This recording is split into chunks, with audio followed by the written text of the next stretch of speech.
Hi, everyone, and welcome back to the Korean Connection. Tired of everyone telling you to find your passion, but no one telling you how? Welcome to the Korean Connection, and I'm your host, Korean, an attorney with a passion for empowering others to use their many talents and skills towards a path of self discovery and alignment. Join me as I share my personal stories, professional insights, and practical tips, and how you can connect the dots between what you're great at and turning your passions into purpose. Let's connect. Push it to the left, make it go a little more. Make it like no, I'm coming back home. I'm driving home, all on you. I'ma be the greatest, write my name in the stone. Write my name in the stone. Yeah, I'm coming back home. Yeah, I'm coming back home. Write my name in the stone. Cause I'm coming back home. Cause I'm coming back home. Hi, everyone, and welcome back to the Korean Connection, where we connect passions to purpose and spotlight leaders who turn their biggest test into their greatest transformation. Today's guest is Dan Sachkowsky, an entrepreneur, business growth expert, success coach, speaker, and author with over 26 years of experience building, scaling, and selling multi-million-dollar companies.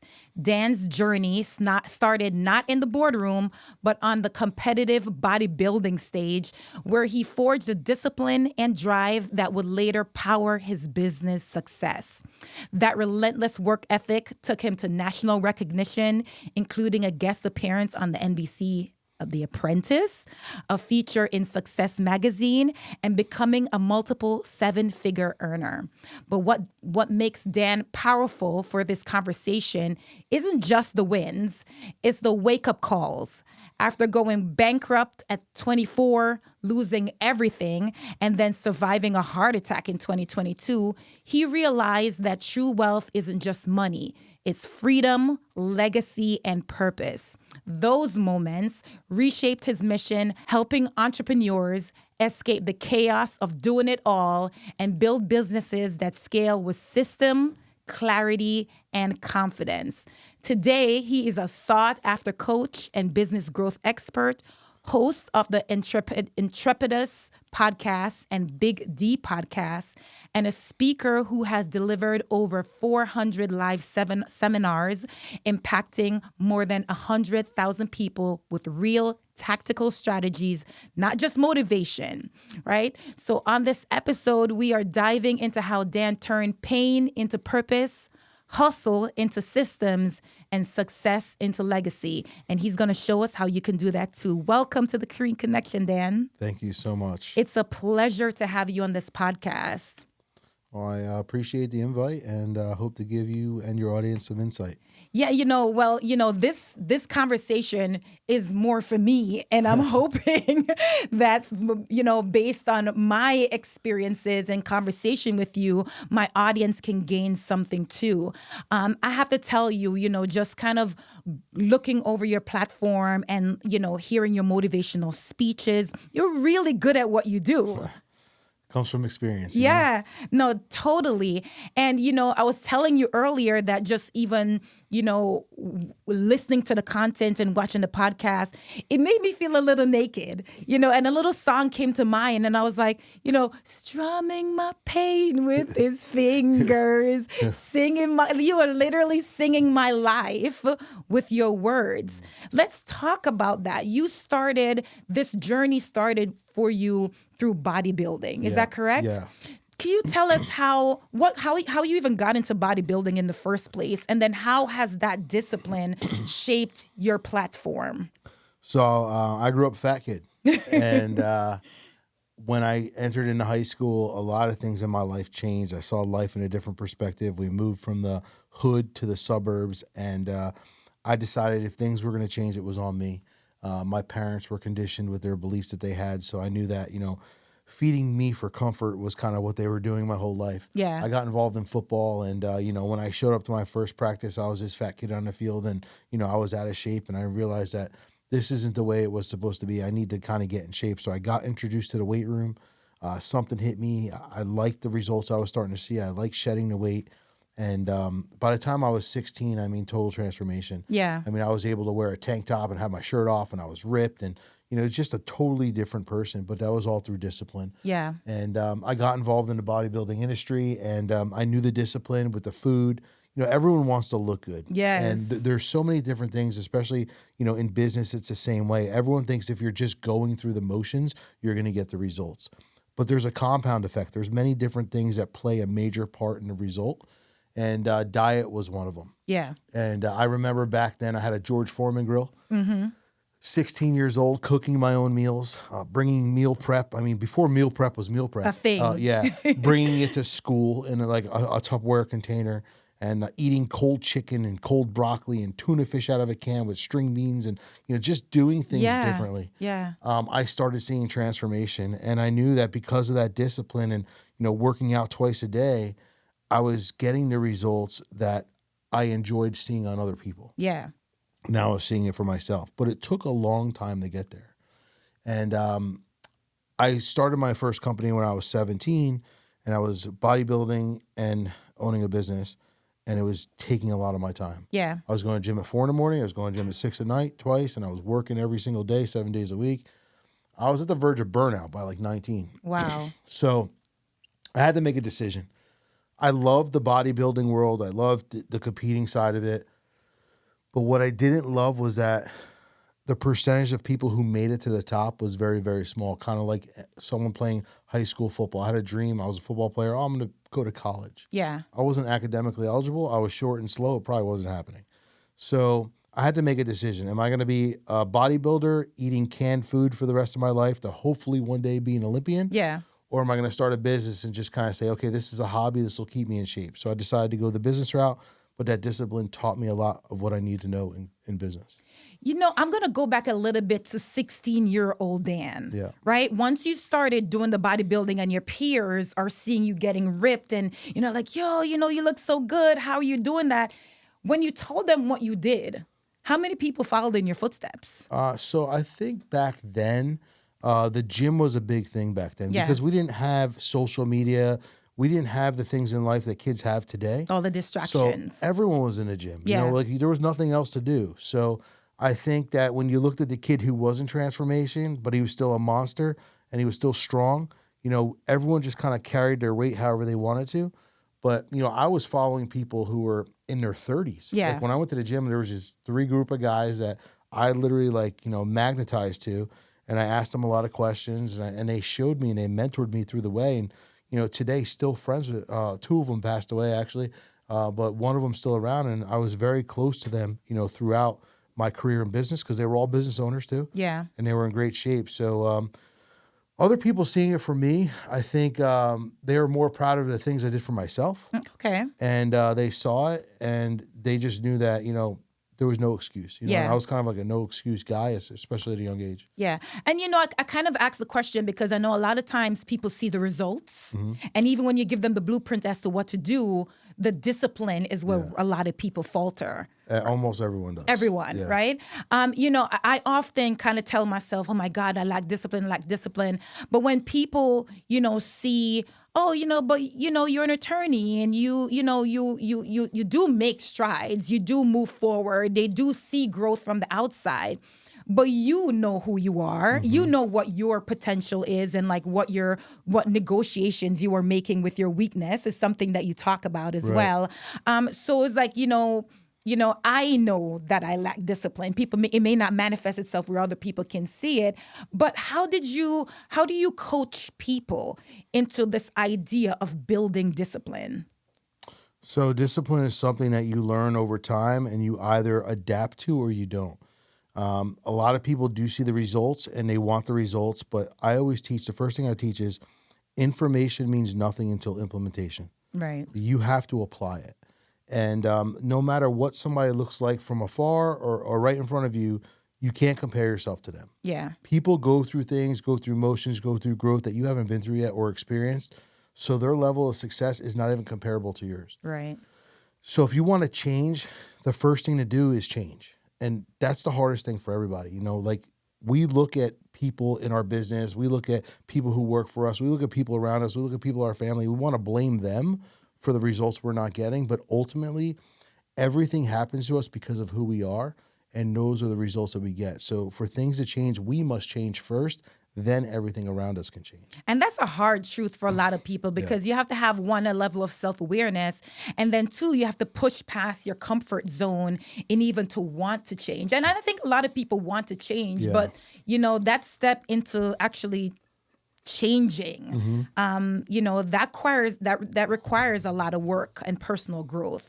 So what are the first steps would you tell, your the person that you're coaching? Like, if I want to change, what do I do? What are the first steps I take? Well, desire is the starting point of all achievement, right?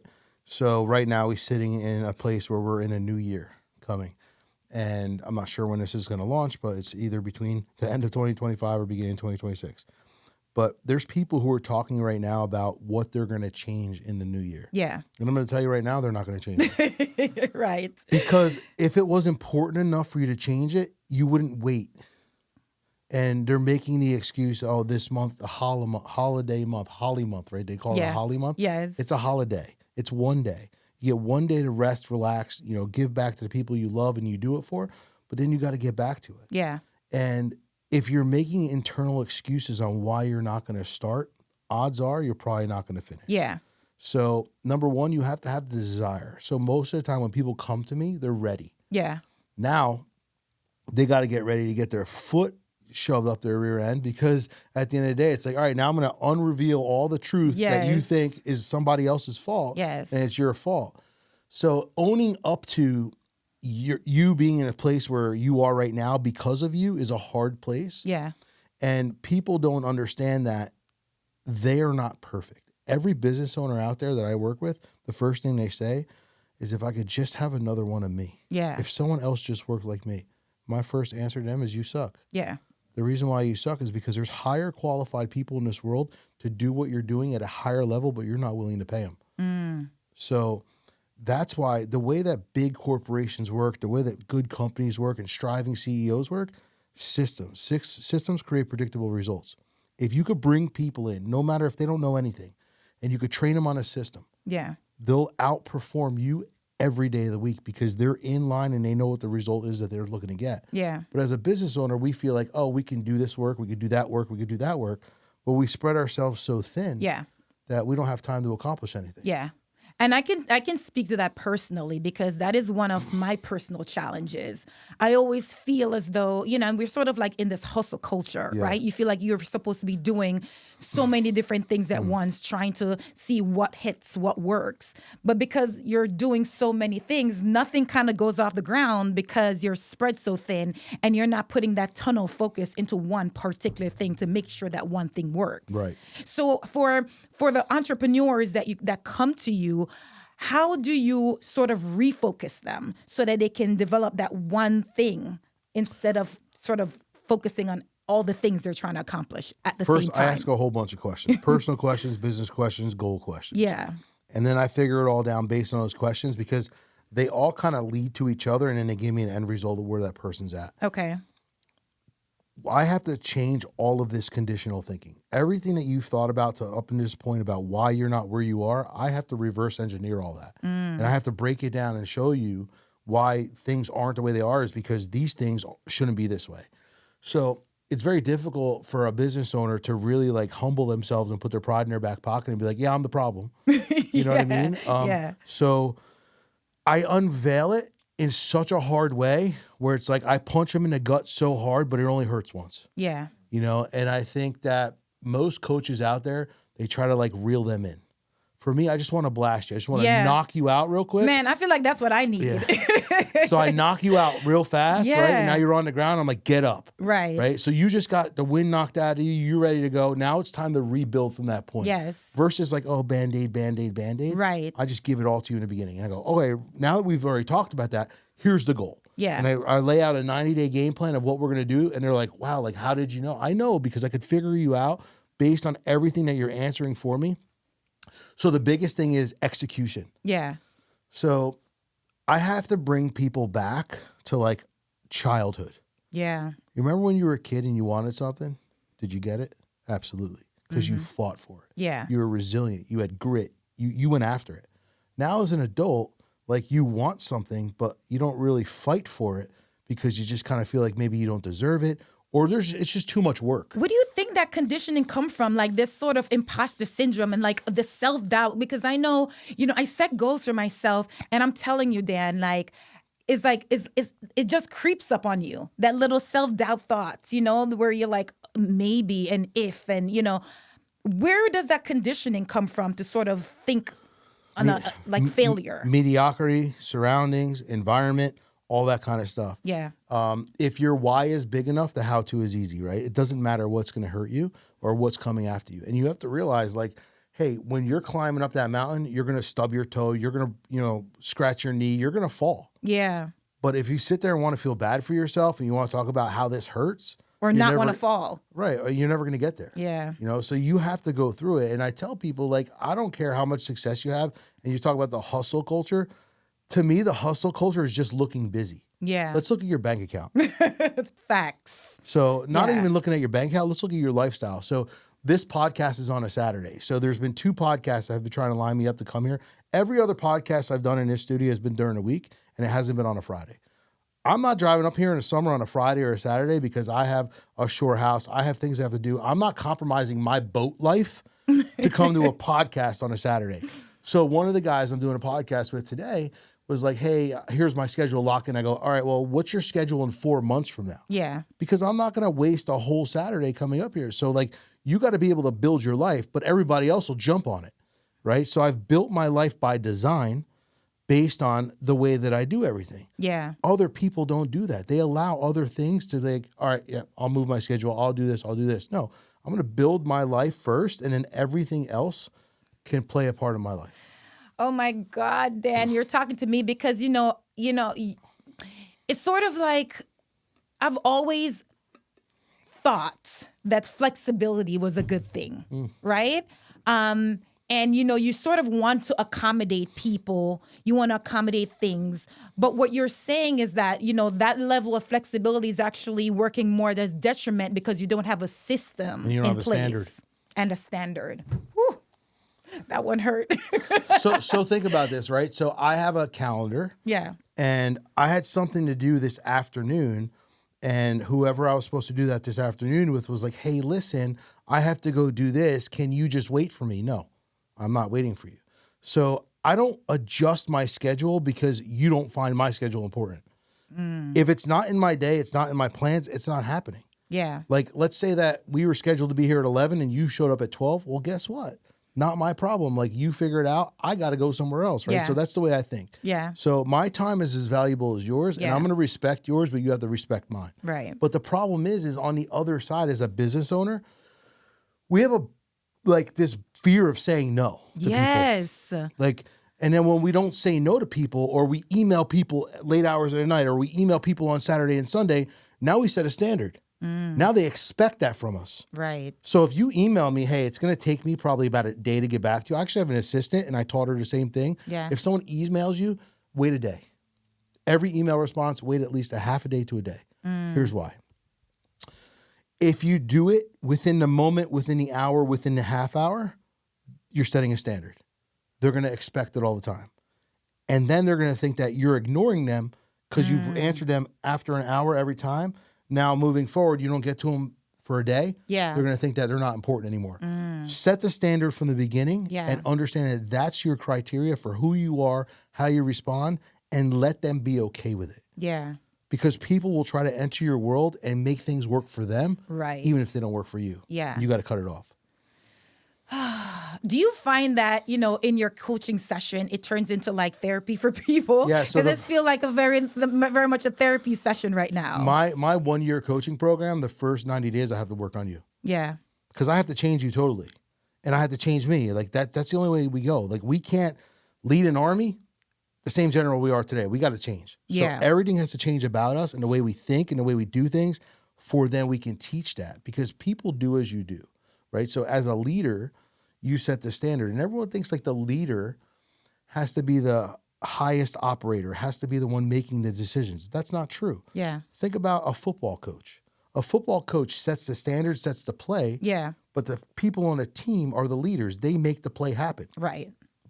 But if the football coach was negotiable, says, okay, here's the play I want, and the quarterback's like, no, I think we should do this. Now what happens? Confusion. Yeah. That coach no more is the senior. That coach no more leads the direction. He's no more the leader. He's just another player. But that coach gives his team the freedom to play. Yeah. We have to do the same thing. We have to set the standard, know what we are, understand that we have a boundary between us and the people that we work with. But as a leadership role, we have to let people do their role. So going back to what you said before, you think you do too many things. Yeah. Set your standard, allow people to do things, call the play, let them work. Don't babysit them. Yeah. And when you stop babysitting people, things ultimately start to happen. They start working. Now, you're all about the systems. Yeah. Is it one fit all system for everyone? No, systems change for every business. Yeah. But a system is going to be dependent on what your business is, what the end result is, and how you're trying to grow. And how many team members you have too. Like, we have to make sure that it pertains, but it's all the same. Like everything is the same the way that the system is organized. Yeah. But the system just breaks down for different businesses. Is there like a big difference in terms of coaching a business as opposed to like an individual? Or So I don't coach the business. I coach the owner, the CEO. Mm-hmm. Usually the highest underpaid employee, which is the owner. I turn them into the CEO. Yeah. Because everything starts at the CEO. If the CEO can't make executive decisions, neither can their team. So I have to change the CEO to make them the actual owner of the business versus the business owning them. And then I go there. I do coach their team. Yeah. Like I'll come in and after we work together for 90 days, I'll come in and I'll coach your team and we'll go over stuff with your team. But it's not my job to set your standards, your core values, and everything that you're trying to do. That's your job. And I'm going to teach you how to do that. Now you have to step in and bring in leadership for that. Yeah. Now, in you providing all of these insights, right? Obviously, very insightful tips you've given us thus far since you've started with us. You've been through a lot. Yeah. Right? You've lost a lot. Yeah. You've made comebacks. Mm-hmm. You've even had near-death experiences. Mm-hmm. How, if at all, does that shape, the way in which you coach? Well, number one, it makes you better. And a lot of people out there want to call themselves a coach. Yeah. And they want to coach other people because of textbook. It's like going to a marriage counselor that's not married. Yeah. It's like asking someone about children advice that doesn't have a kid, right? So like people go to their priest, right? If they're in a church and have a priest. Yeah. Why are you asking your priest about your family? He doesn't have a family. Yeah. He doesn't know how to guide you. So you can't sell someone a shovel if you don't know how to use it. So for me, I've owned the shovel, used the shovel, sold the shovel. Yeah. So I understand the whole process of it. But the problem is people go, I'm a certified coach. I go, that's cool. You went through a program. Yeah. But how much have you lost? How much have you made? What kind of detrimental things have you been through in your life? Right. And have you overcome? Oh, well, nothing.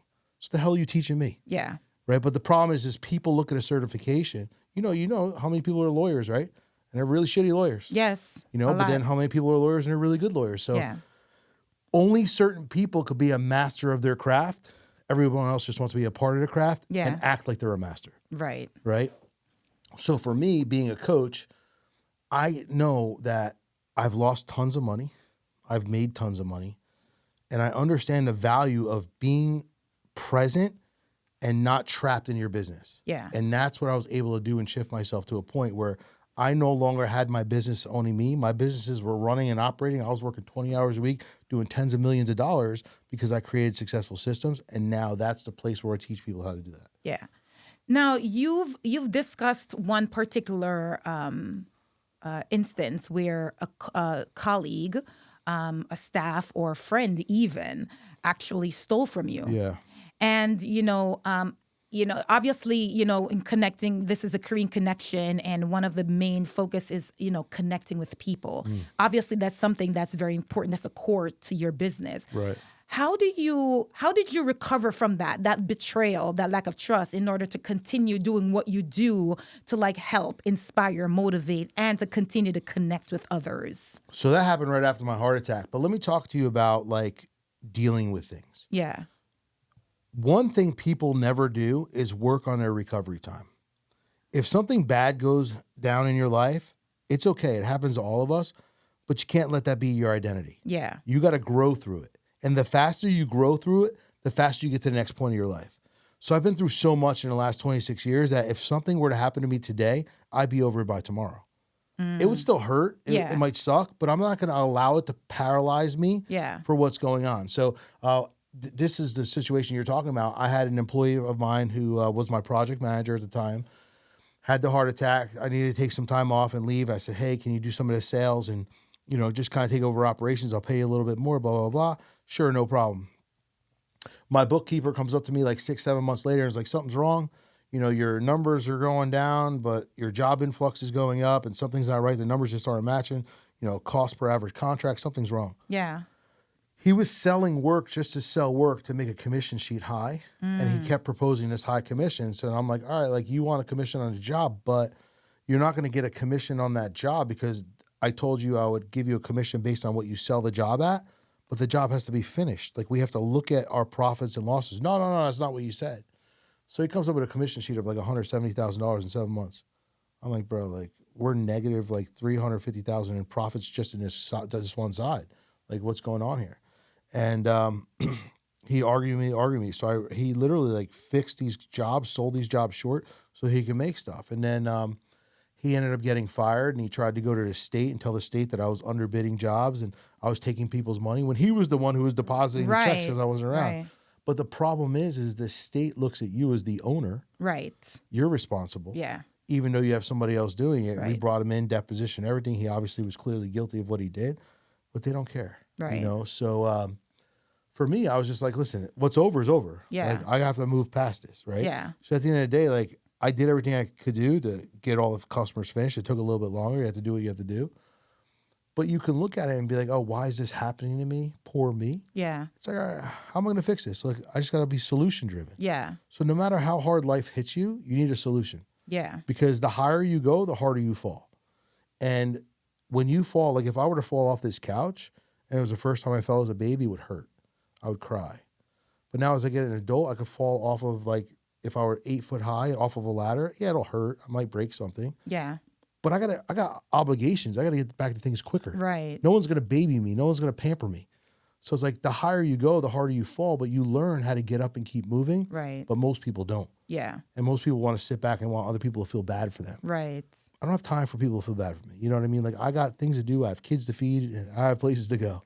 So now this business mindset that you have, did it come from any sort of formal training? No. In education? Self-training. Self-taught. Yep. So what steps did you take? Because I know you mentioned that your parents were sort of like traditional in the sense of how, not entrepreneurial. Yeah. No entrepreneurs in my family. Yeah. So when we moved from the hood to the suburbs, I saw life a little bit different.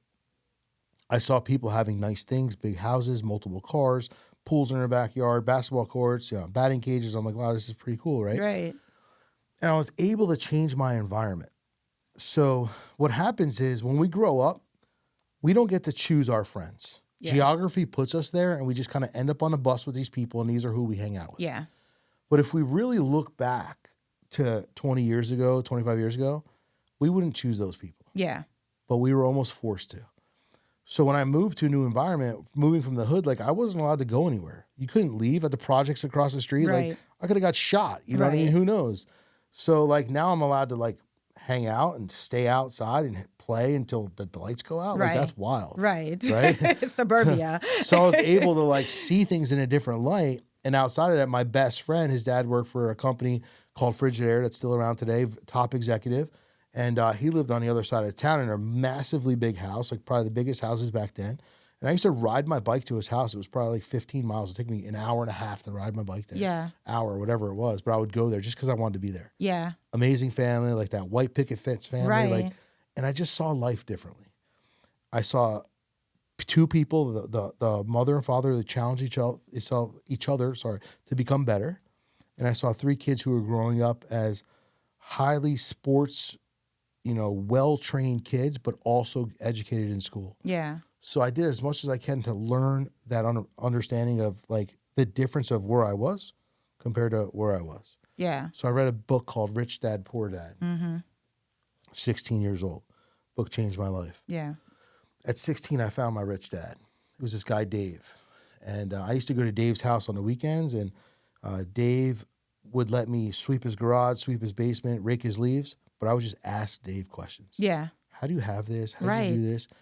And I worked with Dave for a couple of years. And by the time I was 17, I told Dave, hey, I'm going to start my own business. He goes, bro, that's crazy. But if anyone's going to do it, it's going to be you. And I believe in you. All he had to tell me was he believed in me. I didn't Yeah. hear anything else. Yeah. And he was the first person ever in my life to tell me he believed in me. So that was my fuel. Yeah. And then I just went, and then as I was opening my business, I read Think and Grow Rich by Napoleon Hill. I just kept reading and reading and reading. And that took me to a place of entrepreneurship where I saw that everyone who's ever done anything of significance didn't let mediocrity dictate their future. Yeah. So I was just in this lane. Nobody could tell me what to do. My parents told me I was crazy. And I literally was making more money than both of my parents by the time I was 18. Yeah. Because I was not in their lane. I wasn't listening to them. And this is a big thing. Like, we feel as individuals like our parents have our best interest. Our parents love us. Yeah. But they can't tell us something if they don't know it. Right. And I relate this to like dumb can't tell dumb how to be smart. Yeah. Yeah. Like, your parents aren't dumb, but when it comes to something that you want to do that they haven't done, they're dumb about that. Yeah. Right. Yeah. So I love my parents enough to love them, Yeah. but I didn't love them enough to listen to their advice because they weren't living the life I wanted to live. And same for your friends group too, because I know sometimes, even embarking on this journey, for me, it's frustrating because I'm like, oh, there's nobody around that I have so many questions, and there's nobody around that I can ask. And there's nobody around that can offer any sort of assistance. Then I get frustrated. But what you're saying is that even, in our adulthood, we need to know when we just really need to change our environment in order to be around people that can really guide us and motivate us. Association is priceless. Yeah. If you're the sharpest tool in the shed, you're in the wrong shed. Yeah. Right? So like you have to find people who level you up. Yeah. You can be the lowest man standing in the room because you will be leveled up. But if you're the highest man or highest woman in that room, that's cool because everyone looks up to you. Right. But you're not looking up to anybody. So Right. your growth has plateaued. You're not going anywhere. Right. So for me, I'm always putting myself in places where like when I walk in, I need to know who that person is. Right. I need to know who that person is because they're doing things on levels I've never done. Like even my business coach, so I'm a coach and I have a coach and my coach has a coach, right? So every coach has a coach. That's some wild thing that people don't understand. Wow. Right? That's amazing. They don't see that because we never stop growing. And learning. And as long as we want to get to that next step, we have to find out who's there and we have to be willing to put the time in to learn it. So for my audience who feel stuck or feel like they're the smartest tool in the tool shed currently, how do they go about finding those people or being in those rooms? Well, take a look at when we take a look at our association and we look at, they always say like the 3, 4, 5 people nearest to you. If you guys all have the same common life, same common bank account, and you do the same common things. Yeah. If that's not where you want to be, you need to find people who are. And sometimes it takes time. We have to do like a lot of soul searching. Yeah. Okay, like this is not who I want to be, and I got to be okay with walking away from these people. Yeah. Do you have to walk away completely? No, listen, you still love them. They're still your friends. You can still spend time with them. But the wrong thing to do, which people like to do, is the minute that you have a vision or the minute that you have a goal or you want to do something, you start asking them, it's crabs in a bucket, man. Yeah. They want to pull you down. Yeah. They don't want you going anywhere. Or they don't know what to tell you. Right. Or so they'll tell you what they think, right? Right. So it's like, and I don't want to talk about politics, but when you talk about politics, whenever somebody's running, if you're really, really not sure about that person running and you don't know anything about them, what we tend to do is we tend to listen to someone else's opinion. Mm-hmm. And then we allow their opinion to guide us on what we think. So most people don't even know why they don't like people just because somebody else doesn't like them. Yeah. Same thing happens in business. When you're trying to up your life and elevate your life, people will tell you everything that they want you to hear, not everything they need you to hear. But if you go talk to somebody who's way, way higher than you, they're going to encourage you to come. Versus association wants to keep you where they are because that's mediocrity. Right. So everyone says like mediocrity loves company. I say mediocrity hates to lose company. Because the minute you start outgrowing people, it's like, oh, you're not the same. Oh, you've changed. Why are you doing this? Yeah. Because is that guilt? Yeah, right. My life's designed for better, and you have to realize that for it to happen. At what point, Dan, did you decide that this coaching was for you? And And at what point did you realize that impact was your purpose? My heart attack. So 2022, 4 years ago, I had a heart attack, just coming off 4 years. And when you are witnessing what you think death is, and like I kind of feel like I had a revelation and I met God at some point because I thought I died for a second, but I don't know. I have no idea what happened. It was whatever you see in the movies is exactly what happened to me. I don't even know how they played it out. So they had to have someone who experienced to tell them how to make it the film. So Right. I'm laying in an ambulance. I'm kind of like ghosted out, blacked out, not knowing what's going on. And I'm just like, I'm sitting there texting my kids goodbye. This is it. I love you. And I'm sitting there like, what have I done? What legacy have I left? I've built a lot of businesses. I've made a lot of money. I've lost a lot of money. But what true value is left behind? The only thing I've taught my kids was resilience and never give up on yourself. That's all I've taught my kids. Yeah. But if there's going to be a conversation around a table 15 years from now, and there's going to be people there, what have I done in this world to impact other people? Yeah. Nothing. So I said, from this point moving forward, I need the conversation to be a little bit different. 15 years from now, my kids are sitting around a table, maybe with some other people with all their kids, and they're at a park playing. If they still do that in 15 years, it's like, hey, man, like your dad, because of what your dad did, our family was able to do this. Right. YouTube's going to be here forever. So I have such a big presence on YouTube that when I'm gone, that's going to leave a legacy. Right. You know, and people don't realize like, hey, just because you're getting likes and you're getting, views now, it may not matter in the future. It has to be impactful. Right. You know, the trends today make you look good today, but what's going to make you look good tomorrow? Yeah. What's going to make you feel good? What's going to make other people feel good? So at that point, I said, like, when I left the hospital, I said, you know what I'm going to do? I'm going to get rid of all my companies, and I'm going to teach people how to become the CEO of their business, because I knew the importance of it. Or their life even. Yeah, it's the same. I knew the importance of quality of life versus hustling hard. Everyone hustles.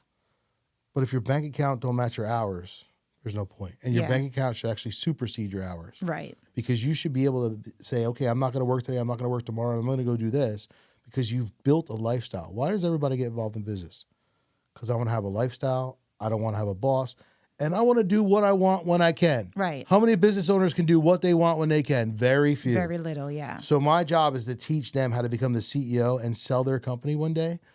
Because if your company is not sellable, you only have a job. And the minute you stop working it and if something happens to you, it's all going to fall apart. Yeah. So I try to instill and install the systems and processes so that person could step back in the event that they have a heart attack like I did or something were to happen.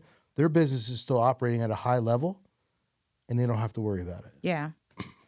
For someone who's, you've been through it all. So you know how to bounce back and you know how to start from scratch. You've lost millions of dollars, faced bankruptcy and all of that, and you're still here. Yeah. And like you say, you've taught grit, grit, and you've taught grit to your children. So for someone who's sort of struggling with that level of self-confidence, how do you tackle that in a client? Well, we just have to look deep down. And there was a point in your life where you believed in yourself. Yeah. Where did that stop? What made it stop? Why don't you think you're good enough? So they say that most people live until they're 80, but they die at 25, right? Because they kind of live this life where it's like they're doing the same thing over and over again. And the cycle doesn't stop. Yeah. But there was a point in your life when you were in the driver's seat, you weren't in the passenger seat. Yeah. How do we get you back in the driver's seat? So if you talk to most people that are in business, let's say they're in their 30s or 40s, and you go, let's look back 10 years ago.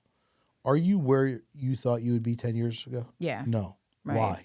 Because you allowed other people and other people's decisions to dictate your future. Yeah. Now it's time for you to start dictating your future. If not, nothing's going to change. Or you allowed circumstances to kind of you brood over them and have that self-pity. You become the victim of whatever is going on in your life instead of the victor. Yeah. You got to grow through everything and be a person who's willing to challenge yourself to feel like, why is this happening to me for the better? Not why is this happening to me, and look at other people. We all go through stuff. Listen, you've been through a lot. Yeah. I've been through a lot. He's been through a lot. We've all been through a lot. Right. But the difference is how we handle it. Yeah. it sounds really good, right? And a lot of us are sitting here, and I'm sure, even just listening to you talk, we want to do the thing. And I'm sure so there are people out there that's still going to have that hard time just taking that first step. Now, let me just bump in real quick. Yeah. So wanting something and doing something, there's a big difference. Yeah. Right? Most people, you have children or one child, I'm not sure how many you have, but Two. You have two children. I have children. Most people say I do it for my kids. Yeah. So now I'm going to bring this back. Do you really? How many times do you tell your kids you can't? How many times do you tell your kids that's not us? How many times do you tell are you not available for your kids? Right. So if you want something so bad, but at the same time you say you're doing it for your kids, let's reevaluate what you're doing for your kids and what you're negotiating for your kids. So this is what we have to get deep down and figure out why we're really doing stuff. So I take people's why and I bring it so deep. Yeah. Oh, because I want to make more money. Well, if you want to make more money, just go work more hours. Yeah. You can make more money.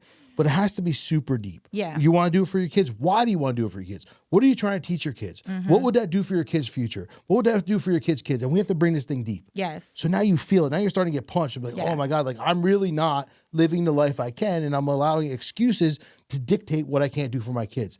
And I just break it down. Yeah. So the reason why people aren't doing it is because their desire isn't great enough for them to achieve it. Yeah. And I love that because this whole platform is about connecting your passion to purpose, and finding your why is the core of that, right? Because you need to be able to find that fulfillment, that alignment, number one, within yourself. And then in order to find the fulfillment that they're all seeking, they need to know what the purpose of it is. Right? So how do you, for someone who is even struggling to find like what their purpose is, like how do you help them with that? Well, we dig deep and figure out what makes them happy, what would make them happy. If something were to happen to them today, what would they want that to be left and recognized in their life? Like, because we can't control the day we are born or the day we die. We can only control the hash. Yeah. So because we don't know that end date, yesterday was over last night. What can we do right now to make sure something impactful happens inside that dash, even if today's the last day? What would be the one thing you wanted people to remember you for, and how do we build off of that? Yeah. And again, like I said, people just go through the motions at some point in their life and they forget about who they were. Yeah. When you wanted your first car, I don't know what you wanted, but I wanted a monster truck and I wanted a Lamborghini, and I wanted a monster truck to pull the Lamborghini. And all of a sudden we get our first car and it's got crank up windows. We're like, what's this shit? You know what I mean? Yes, right? Yes. But then here's what happens is our parents say, you're lucky to have a car to take you from point A to point B. So now our dream goes from like, all right, well, that bubble's bursted. Now we're lucky. Yeah. Right? Now you're now you're complacent, and now your dreams start shattering because you start listening to what other people say. Yeah. Because your dreams are no longer valid. Yeah. And that's what happens. So I'm going to bring your dreams back, and we're going to talk about that childhood again. Yeah. And then we're going to talk about that vision, and we're going to execute. And that's so important because, what we're all sort of seeking or wanting to get back to is sort of like that childlike innocence that we all had before all the conditioning took place. Right. And in your coaching, you sort of have to undo all of that. Yeah. Kids do something different that we do as adults. Kids don't say, I want. Kids say, I'll get. If kids want something, they want to go up the stairs, they're going to do it when you're not looking. They're up the stairs. They're going up the stairs. And no matter how hard you look, and they're doing, right? They want some cookie, and they're going to try to figure out how to get it. Kids are resilient, and they go after it because I can't isn't a word in a dictionary, but somehow when we grow up, we add it as a word in a dictionary. You deal with a lot of high-performing people. What are some of the common patterns you see in terms of that keeps those people from connecting their passions to their purpose? Thinking they're busy is productive. And thinking that just because they have a business and just because they have a title, they're someone of significance. Yeah. That's the thing. Is label, title, and that busy feeling. Busy doesn't mean anything. So it's not about how much time you put in. It's about the value you bring to the hour. Yeah. And people just like to stay busy so that they look busy and they can say that they're always busy. I'm not busy. I mean, I got a very good life, but at the end of the day, it's by design. I was busy once. When I lost my first company, I was working 70 hours a week. But that busy took me into a hole. and it's uncontrollable. Chaos eventually will blow up in your face. And unless you control your life and control everything that you're doing in a systematic way and position yourself to be the person who actually dictates what happens in your life, nothing's going to change. Nothing changes. And you're going to end up exploding. Yeah. And experience that burnout that we all sort of complain about. Everybody's burnt out. Think about it. Like, as a business owner, you're working 50, 60, 70 hours a week. You come home to your family, they get what's left of you. And what's left of you? Yeah. Tired, exhausted, angry, bad client, bad attitude, right? Yeah. Do they deserve that? If you're doing it for your family, why are they getting the shit part of you? Yeah.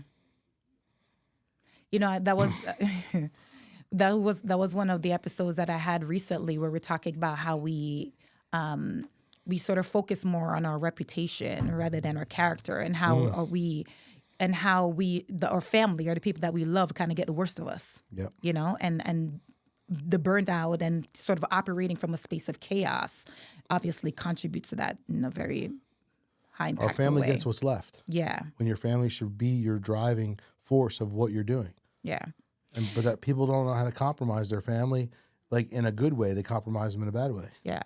So once you've gotten your clients to a place of, I can do this childlike innocence, that you sort of like deprogram them from the conditioning of the world, how do you bring them to a place of scaling? Well, that's easy. So most employers think, and most business owners think, like, I just need one more person, or just a couple more hours, or just one more thing. Yeah. I get rid of a whole bunch of things, and we start implementing things and processes and people in place of those things. Now they have time freedom to see what's going on. We have SOPs, we have KPIs, we have all this stuff that shows them what's really going on in their business. Yeah. And I don't care about how much time someone's putting in. I want to see about the result that's coming from that person and the result that your business is driving. Yeah. So some companies out there, believe it or not, do $5, $10, $15 million a year, and the business owner is making $200,000. That's very bad. Yeah. But it's very common. So we have to take the busy and unconfuse it, put things in place to allow it to operate, because it's not one more person. It's about hiring the right person. Right. Putting the right person there.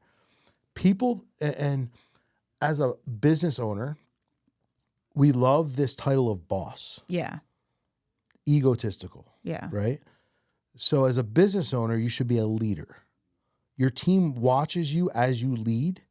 And if you create a team and every single person has a part and a play in that team, you're going to do a lot better versus people being as an employee. So think about this.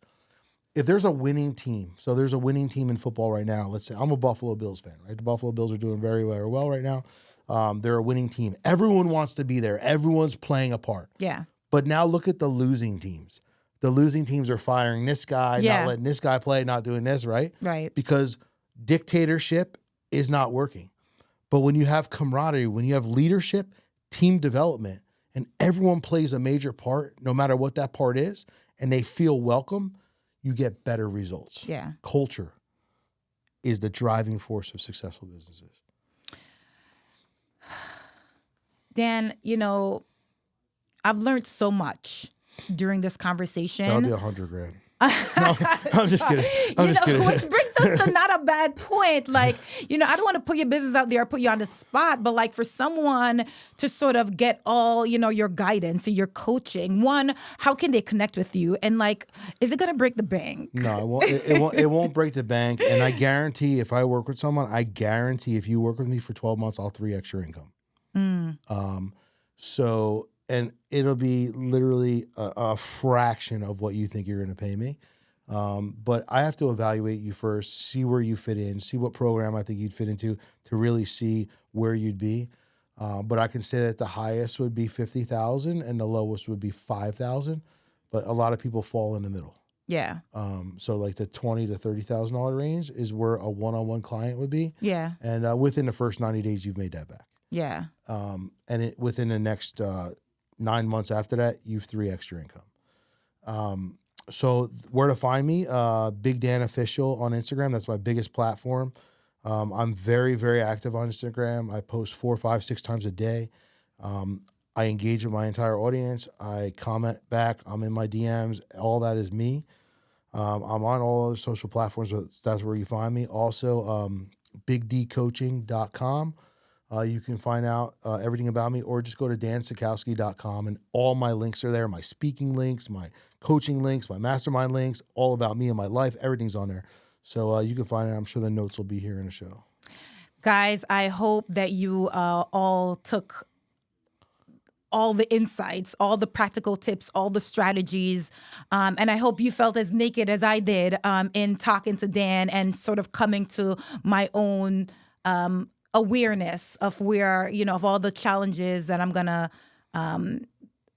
not challenges, but all the changes that I'm going to challenge myself to change in order to get to where I know I deserve to be. Thank you so much, Dan, for joining us on the Korean Connection and helping us continue to connect our passions to purpose. Join us next time, and let's connect. Thank you guys for connecting with me today. Don't forget to follow, like, and subscribe to my channel, The Korean Connection. To connect with me, you can email me at thekoreanconnection@gmail.com. And don't forget that sometimes your passion whispers before it roars. And if you're listening closely, the next episode might be where it gets louder. Let's connect. Push it to the